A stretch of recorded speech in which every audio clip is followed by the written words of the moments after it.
हमारे बीच में जो महिलाएं बैठी, मैंने कहा महिलाएं रुक जाएं, पुरुष जाना चाहते तो चले जाएं, वो घर का काम कर सकते हैं, सुबह खाना भी बना लें। हमेशा महिला बनाती, एक दिन आप बना लोगे, कौन सी आफत आ जाएगी भाई। मैं महिलाओं के हित में हूँ, पुरुषों के हित में नहीं हूँ, क्योंकि बाबा साहब डॉक्टर अम्बेडकर के पीछे अगर रमाबाई नहीं होती तो बाबा साहब नहीं होते। आप रमाबाई की भूमिका में हो। तब मैं कहता हूं एक बीमारी है समाज के अंदर, करवा चौथ। भाई ने जिक्र किया, मुझे याद आ गया, मेरी एक बड़ी फेमस पोएट्री थी करवा चौथ, आप लोगों ने यूट्यूब पर सुनी होगी। 1000 से ज्यादा वीडियो मेरे यूट्यूब पर हैं। और करवा चौथ ऐसी अकेली कविता है जिस पर लगभग 25-30 मिलियन लोगों ने वो देखी है। तो मैं वो छोटी सी कविता आप लोगों के सामने निवेदित करता हूँ। महिलाएं बैठी, इसलिए मेरी हिम्मत हो रही है कि मैं वो सुना दूं, तो वो सुने, मंच के लोग भी सुने, आपके काम आएगी और तमाम लोग सुने। मैं साहित्य का विद्यार्थी हूँ, कवि आदमी, मेरी कविताओं पर PhD हुई। मैं देश के 22 राज्यों में गया, 1000 रात जागा, 1000 से ज्यादा बाबा साहब पर मैंने प्रोग्राम किए, 2-2 घंटे खड़े होकर के। देश के सबसे बड़े पंचायत घर संसद भवन में मैंने खड़े होकर के 10 बार मोदी जी की आंख में आंख मिलाकर के कविताएं सुनाई। मैं देश का पहला दलित कवि जिसने कविता से घर भी चलाया और सरकार को इनकम टैक्स भी दिया। तब विजयनगर वालों, आपके सामने कहता हूँ, आप कैसा सुनोगे मुझे मालूम नहीं। एक बार की घटना मैं आपके साथ साझा करता हूँ कि पत्नी बोली, ओमपाल जी, मंजीत मेहरा, दोनों सुने, हमारी बेटी बैठी, ये भी सुने। और इधर कुछ अनमैरिड लड़कियां बैठी, मैं देख रहा था, मेरे पीछे साइड में बैठी थी। बेटा तुम भी सुनो जरा। हाँ, इधर की सुने, अनमैरिड लड़कियां भी सुने और शादीशुदा भी सुने। मैं दोनों को कोट कर रहा हूँ कि पत्नी बोली, करवा चौथ पर एक साड़ी दिलवाओ। कविता का आनंद लेना विजयनगर वालों। कि पत्नी बोली, करवा चौथ पर एक साड़ी दिलवाओ, तो मैंने कहा करवा चौथ के फायदे बतलाओ। इन्होंने सबने सुन रखी, मैं क्या सुना रहा हूं इनको। कि पत्नी बोली, करवा चौथ पर एक साड़ी दिलवाओ, हमने कहा करवा चौथ के फायदे बतलाओ। तो पत्नी बोली, उमर पिया, एक व्रत में 1 बरस बढ़ जाएगी और मौत तुम्हारे कभी नहीं नजदीक आएगी। तो अपन तो पढ़े लिखे थे, हमें तो मालूम था भारत में पति पत्नी का दाम्पत्य जीवन 40 साल का है। अगर पत्नी लगातार, मंजीत भाई, 40 साल तक बढ़ती रही तो मेरी तो पक्का 40 साल बढ़ गई संचालक साहब, और पत्नी की 40 साल कम हो गई। कविता का आनंद लें यहां से। कि पत्नी बोली, करवा चौथ पर एक साड़ी दिलवाओ, हमने कहा करवा चौथ के फायदे बतलाओ। तो पत्नी बोली, उमर पिया, एक व्रत में 1 बरस बढ़ जाएगी, मौत तुम्हारे कभी नहीं नजदीक आएगी। तो मैंने कहा प्राण प्रिय, ऐसा अनर्थ मत कीजिए, ये करवा चौथ का व्रत अभी तोड़ दीजिए, या ताली बजाओ। तो मैंने कहा प्राण प्रिय, ऐसा अनर्थ मत कीजिए, ये करवा चौथ का व्रत यही तोड़ दीजिए, क्योंकि तुम्हारे व्रत रहने से मेरी उम्र 40 वर्ष बढ़ जाएगी। तो अगली मैं तो 100 वर्ष तक जीऊंगा, तू 60 में बढ़ जाएगी। ताली बजवाने की जरूरत नहीं है, कविता पे अपने आप ताली आती है। कि पगली, मैं तो 100 वर्ष तक जीऊंगा, तू 60 में निपट जाएगी। वो 40 वर्ष में किसके सहारे जीऊंगा, कविता का आनंद लेना यहां से। कि वो 40 वर्ष में किसके सहारे जीऊंगा, किसके हाथ की चाय और कॉफी पीऊंगा। और चाय की चाहत जब मुझे भाभी के घर तक ले जाएगी, तो भाभी फिर मुझे कड़वा कहकर के चिढ़ाएगी। चाय की चाहत जब मुझे भाभी के घर तक ले जाएगी, तो भाभी फिर मुझे रड़वा कह करके चिढ़ाएगी। ऐसे तानों को मैं कैसे सह पाऊंगा, और ज्यादा कुछ करूंगा तो भतीजों से पिट जाऊंगा। ऐसे तानों को मैं कैसे सह पाऊंगा, ज्यादा कुछ कहूंगा तो भतीजों से पिट जाऊंगा। मेरा एक काम कीजिए, पहले मेरे 40 वर्षों का इंतजाम कीजिए। मेरा एक काम कीजिए, पहले मेरे 40 वर्षों का इंतजाम कीजिए विजेंद्र जी। और अगर नहीं कर सकती हो ना, तो छोड़ दीजिए, और ये करवा चौथ का व्रत अभी तोड़ दीजिए, अभी तोड़ दीजिए, अभी तोड़ दीजिए, अभी तोड़ दीजिए। ये साहित्य की पाठशाला चल रही है, कोई ढोल नहीं, कोई मंजारा नहीं, कोई हारमोनियम नहीं। मैं आपसे बात कर रहा हूं, मुझे सुन रहे हैं। ये है बाबा साहब की भाषा। आप लोग बहुत अच्छा सुन रहे हैं। एक छोटी सी कविता जिसके लिए विशेष रूप से मुझे आमंत्रित यहाँ पर किया गया है, वो आप लोगों को सुना देता हूँ, उसके बाद में विदा लूंगा। ज्यादा समय नहीं लूंगा। ओमपाल जी बैठे, उनको गाना, उनके साथियों को गाना है, और मंजीत को मुझे भी सुनना है। अब तो मेरी ट्रेन, मुझे पकड़ ही लूंगा, कोई दिक्कत नहीं है, और 1 घंटा सुन के जाऊंगा। एक कविता जिसके लिए मुझे विशेष रूप से आमंत्रित यहाँ किया गया है, वो कविता मैं आप लोगों को सुना देता हूँ, उसके बाद में अपना स्थान लूंगा। हमारे बीच जो तमाम साथी हमारे बीच चल करके पहुंचे, उनमें समतावास टीवी चैनल के हमारे मनोज अंतानी जी है ना, कहाँ है, कहाँ मनोज अंतानी जी? अच्छा हैं, मनोज अंतानी जी, कुमार आकाश, विजेंद्र जी, भारत जी, तमाम साथी जो लोग हैं, जो मिशनरी साथी हमारे साथ दिन रात हमारे साथ लगे रहते हैं, तमाम साधुवाद के पात्र हैं। लेकिन मैं फिर बात कविता की करूंगा, क्योंकि कवि आदमी हूँ, तो इसलिए मैं आपसे बात कर रहा हूँ। और महिलाओं से मैं विशेष रूप से बात कर रहा हूँ। और ये कविता महिलाओं के लिए मैंने कभी लिखी थी, और मंच का ध्यान चाहूंगा। ये कविता वो है कि जिसने डॉक्टर अम्बेडकर को डॉक्टर अम्बेडकर बनाया, यानी बाबा साहब की पत्नी ने अम्बेडकर को अम्बेडकर बनाया। तो उस समय की ये बात है मंजीत भाई कि माता रमाबाई, बिल्कुल शांत हो जाना, मोबाइल बंद कर लेना, कोई ताली बजाना मत बजाना, मुझे कोई फर्क नहीं पड़ता, लेकिन ये कविता ध्यान से सुन लेना। और सुबह को आईने के सामने खड़े होकर के देखना कि झूठी जय भीम के नारे लगाने वालों, तुमने बाबा साहब को लौटाया क्या है। जिस अम्बेडकर ने तुमको 4-4 बच्चे कुर्बान कर दिए, जिस अम्बेडकर ने पूरी जिंदगी कुर्बान कर दी, जिस अम्बेडकर की पत्नी 32 साल की उम्र में मर गई, उसको तुमने दिया क्या? अरे लेते हो कहां से? नौकरी चाहिए बाबा साहब से, ड्यूटी चाहिए बाबा साहब से, सम्मान चाहिए बाबा साहब से, कोट पैंट टाई चाहिए बाबा साहब से, और जब लौटाने का नंबर आता तो वैष्णो देवी नगर कोट। शर्म नहीं आती? शर्म नहीं आती? मैं कहता हूं, अगर लोन आपने पीएनबी बैंक से लिया तो किस्त पीएनबी बैंक में भरना। अगर किस्त अगर एचडीएफसी बैंक में भरोगे तो कुड़की तुम्हारे घर की होगी, राहुल नागपाल के घर की नहीं होगी, ध्यान रखना। लिया तो बाबा साहब से, लोन लिया बाबा साहब से, किस्त भर रहे हो वैष्णो देवी में, तुम्हारी तो कुड़की होगी। मैं कहता था मंजीत भाई, पहले लोग मुझसे कहते थे अम्पाल जी, हम लोग 20 साल पहले आंदोलन में आए, मैं हिंदी कवि सम्मेलन करता था, मैं हिंदी कवि सम्मेलन छोड़ करके आया, देश के बड़े बड़े कवियों के साथ काम किया। लेकिन मैं कहता हूं, लोग कहते थे 20 साल पहले कि जी मैं पढ़ता नहीं तो मुझे नौकरी मिल जाती, मैं पढ़ा तो मुझे नौकरी मिली, अम्बेडकर का क्या योगदान है। जो बात ये 20 साल पहले 10 साल पहले कहता था ना, आज उसके बच्चे एमटेक बीटेक करके बेरोजगार घूम रहे। तेरे बच्चे पढ़े लेकिन नौकरी लगा रहे नहीं है नौकरी। क्यों नहीं है? क्योंकि जो बाबा साहब थे तुम उसको रखा नहीं पाए, तुम निकम्मी और नालायक औलाद थे, तुमने अपने बाप की संपत्ति को रखाया नहीं। बाबा साहब ने कहा था, जब राजरत्न को हवा में उछाल करके कहते थे कि रमा तू कहती है ना कि हमारा क्या होगा, ये राजरत्न एक दिन राजा बनेगा। राजरत्न मर गया, दवाई के अभाव में मर गया। बाबा साहब चाहते तो जज बन जाते, कलेक्टर बन जाते, कुछ भी बन जाते। उनकी संतान नहीं मरती, लेकिन उनकी संतान मरी क्यों?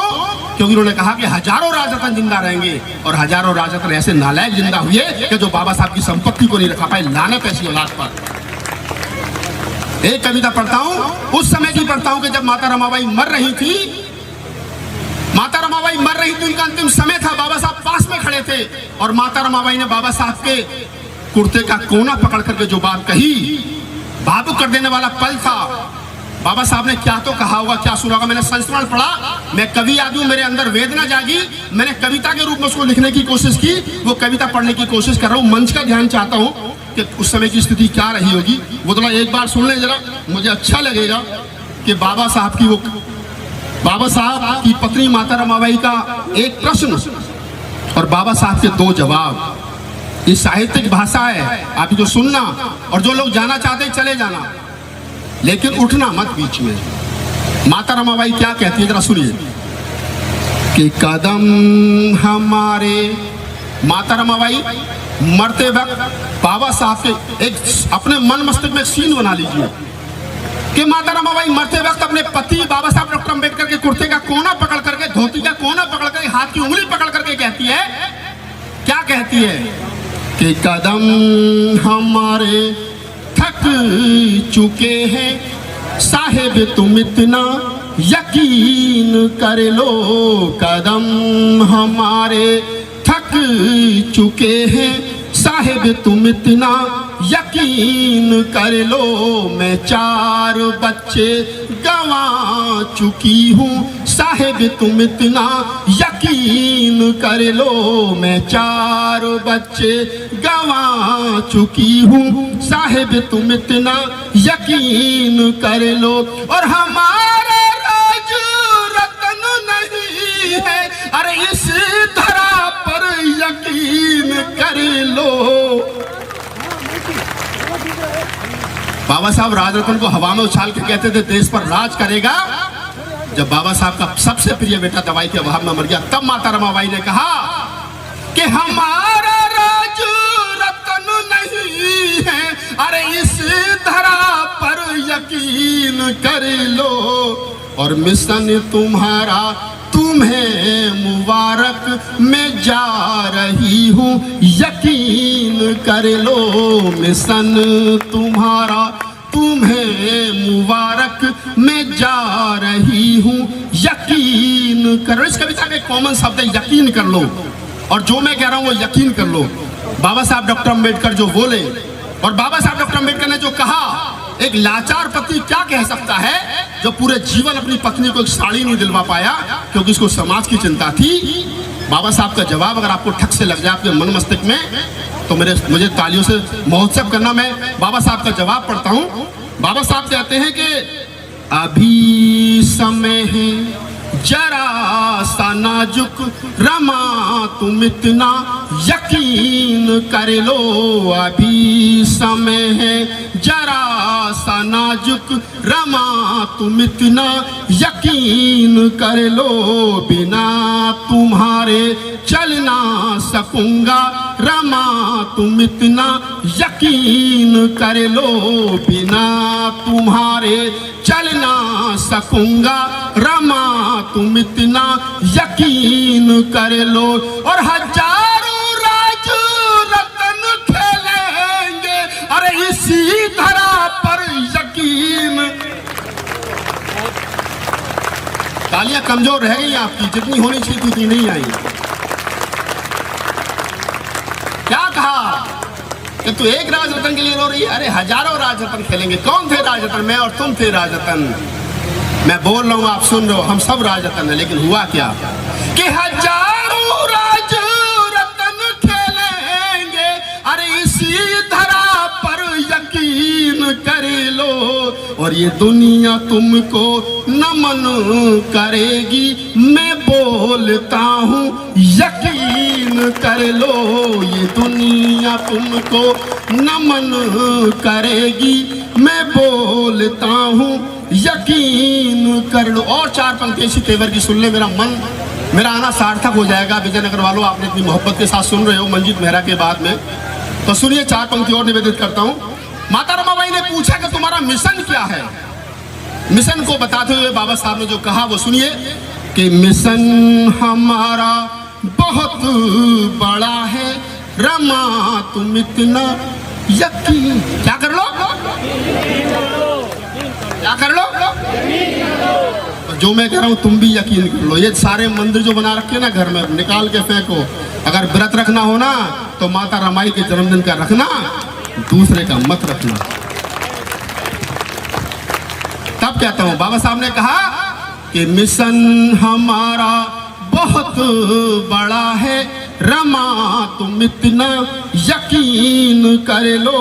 हमारे बच्चों की ये कुर्बानी ना जाएगी व्यर्थ, यकीन कर लो। हमारे बच्चों की ये कुर्बानी ना जाएगी व्यर्थ, यकीन कर लो।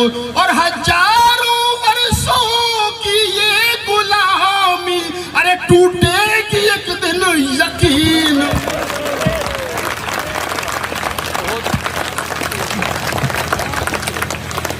क्या बात है, बहुत अच्छे। 100 रुपए देकर उन्होंने मुझे दिए, क्या बात, इनके लिए ताली बजा दें। बाबा साहब ने कहा कि मैं वो काम करके जाऊंगा कि जिन लोगों को मेरे बच्चों से, जिन लोगों को मेरे वंशजों से, मेरे बच्चों में बदबू आती है, वो लोग उनके हाथ जोड़ेंगे। मंजीत भाई, मैंने सदन में खड़े होकर के पढ़ा मोदी जी की आंख में आंख डाल करके। मैं कहते थे लोग कि इनमें से बदबू आती है, लेकिन ध्यान रखना बाबा साहब डॉक्टर अम्बेडकर ऐसा इंतजाम करके गए हैं कि जब एमपी का चुनाव होता है ना तो कोई चौधरी आता तुम्हारे पैर छूता है, मुझे वोट देना, ये बाबा साहब की बदौलत है। एमएलए का चुनाव होता है, फिर कोई आता है कहता है कि मुझे वोट देना, ये बाबा साहब की बदौलत है।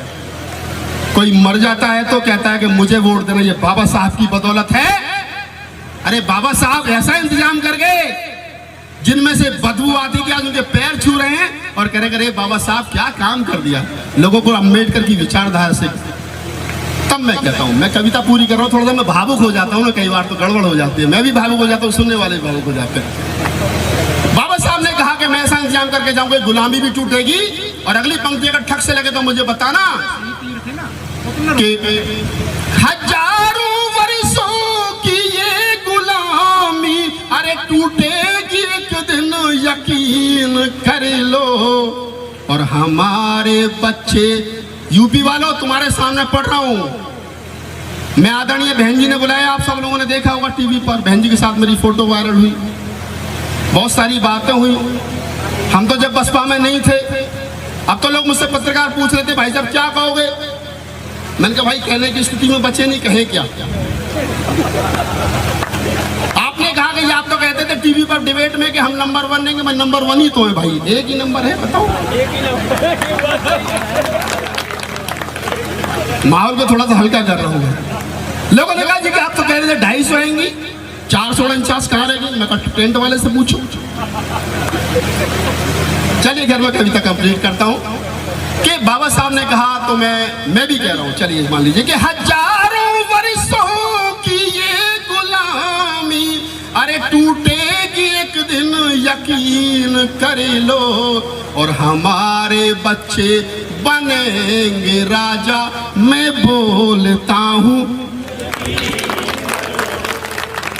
क्या बात है, आप लोग कितने अच्छे श्रोता हैं। बाबा साहब के 4-4 बच्चों की कुर्बानी हुई तो 4-4 बार सरकार बनी मंजीत। अब कौन कुर्बानी देगा 5वीं बार सरकार बनने के लिए, बताओ मुझे जरा, कौन देगा कुर्बानी। अरे बाबा साहब और मानवर साहब कांसीराम जो बो करके गए थे वो हमने काट लिया, अब हम ना तो हमने बोया तो हम काटेंगे।